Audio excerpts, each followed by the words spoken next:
значек за лой. Така, сега да видим кой След ще каже. 400 метра. Завийте надясно. И къде ето и на светофара, дай погледа. Мъртвата точка, мъртвата точка. Нет. Да.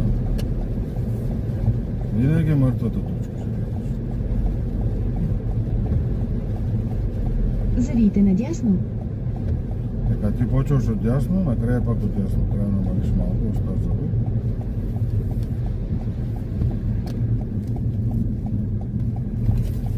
Тротуара. След 300 метра.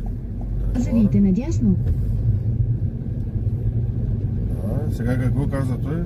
След 300 метра пак надясно. Ама погледа. Не забравяй погледа, окей? След всяко кръстовище виж казва нещо. Завийте надясно. Да, сега да видим какво ще каже след този светофар. Нали? Зато и си прави малки планове. От кръстовище до кръстовище, светофар до светофар, от табела до табела, След от 600 ситуация до метра. ситуация. Завийте наляво. Да, сега ще го видим къде ето и наляво, когато стигнем след 600 метра. Ние не идваме за първи път тук, нали? Не. Да, И значи, миналия път ти не. трябва малко да си спомнеш къде се бие Житомир вече. Така ли? Горе, но. Да, всяка улица трябва да гледаш. Табелите изпускаш, улиците. Внимавай.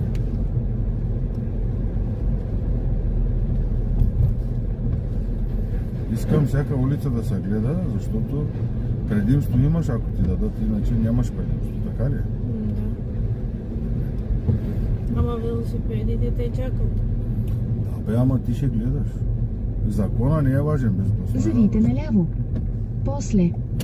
Местоназначението ви ще бъде отляво. Да, айде, тук сме на седи Житомир. Не бързай. Да. Ей, къде мислиш ли се бие Житомир? Да.